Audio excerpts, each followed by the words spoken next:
Obama is an intelligent man. He's literate. He chooses his words carefully. So we can learn something from what he said and what he didn't say. What he didn't say is what the content of the Arab League proposal is. A slight omission. The content of the Arab League proposal is simply a reiteration of the international consensus, which in fact the Arab states had agreed to 30 years earlier. They reiterated it in the 2006 proposal, just as before, same as the Volcker Commission, same as everyone has talked about it. 2 states on the international border with maybe minor modifications. And they said in that context, the Arab states should proceed to normalize relations with Israel. Well, Obama very scrupulously avoided the content and just talked about the corollary, normalize relations with Israel. To any rational person, that tells us what he has in mind, namely a continuation of U.S. rejectionism, which unilaterally has blocked the diplomatic settlement for over 30 years. There's a more extensive presentation of the Obama administration's position in an important speech that was given by the chair of the Senate Foreign Relations Committee, Senator John Kerry, the 2004 Democratic nominee.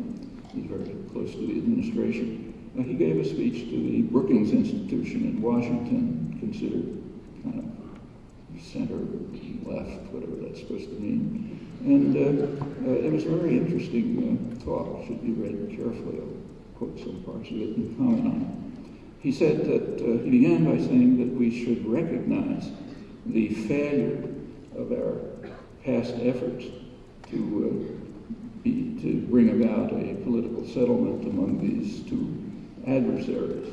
He said we've tried honorably to reach a political settlement. We have failed because of the intransigence of the Arab states and because, although, I'm quoting, although for years everyone has talked of the need to give the Israelis a legitimate partner for peace, we and our Israeli ally have failed in that effort, and we should therefore agree that it's behind us. So we have to, as he put it, we have to reconceptualize the problem.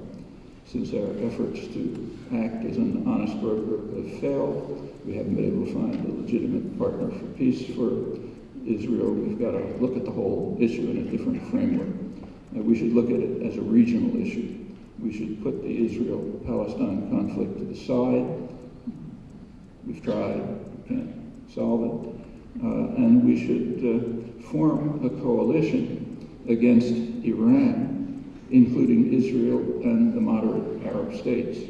Now, moderate is an interesting word in the technical jargon of diplomacy. Moderate means you follow orders.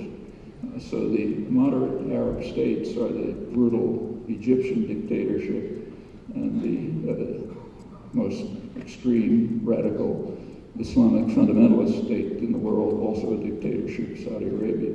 And those are the moderates, because they more or less do what we say, and they're our natural allies.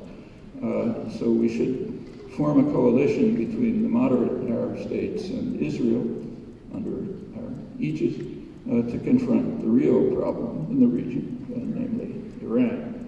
And he says it's been difficult in the past, but now it's possible. It's possible because he says there's been what he called a tectonic shift in Middle East geopolitics. Quoting him, the rise of Iran has created an unprecedented willingness among moderate Arab nations to work with Israel. This realignment can help lay the groundwork for a progress towards peace. And he says there's a crucial new fact, the Arab Peace Initiative of 2006. And it goes on, whereas once the Arab world voted unanimously for the 3 no's of Khartoum, meaning no dialogue with Israel, no recognition of Israel, and no peace with Israel, that was before, there are now 3 different no's. which dominate many discussions in the region. No Iranian nukes, no Iranian meddling, and no Iranian hegemony. Well, the three no's were in 1967, and a few things have happened between 1967 and today, which he omitted. What happened? Well, the first thing that happened was, in fact, in 1967, right after the three no's, President Nasser of Egypt began trying to open up ways for a peaceful settlement, rejecting the three no's. At that time, the United States was still part of the world, which is important. The U.S. had a position. Its position was UN 242, November 1967. The U.S. interpreted that as meaning no acquisition of territory by force. Israel returns to the international border, and there's a diplomatic settlement. Now, 242 has nothing in it for the Palestinians, and so therefore the U.S. and Israel like it. In every international negotiation, they constantly insist that 242 has to be the sole topic under discussion, because they know nothing about Palestinian rights. There's a whole series of other UN resolutions, but they're off the agenda. And of course, that Israel and the United States don't interpret it the way they did when the United States was part of the world. Well, that was 1967. And that lasted for a few years. In 1971, there really was a tectonic shift, a significant one. It's so significant that it's been wiped out of history. You've got to look hard to find the evidence, but it's there.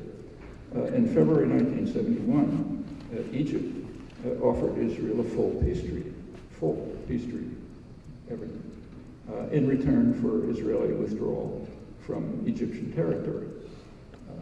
Mentioned territories, they only cared about Egyptian territory. Again, nothing about the Palestinians. Okay, Israel had what it regarded as a genuine peace offer.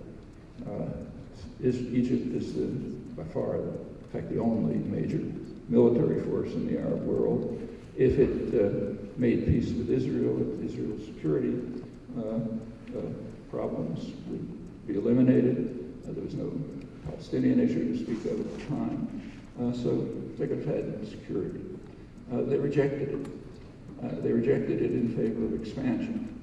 At that time, it was expansion into northeastern Sinai, where there was some settlement in the West Bank, but it was mostly northeast Sinai, where Israel was planning to. It was the labor government, incidentally, the Doves, were planning, and soon did, expel thousands of Bedouin farmers into the desert, pretty brutally destroy the villages, destroy the mosques, the cemeteries, everything, drive them behind barbed wire into the desert, and proceed to develop a major city. It was intended to be 1 million people, a seaport, Yamit, and a lot of settlements.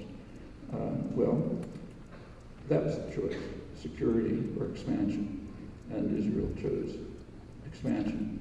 And in fact, that's continued until the present.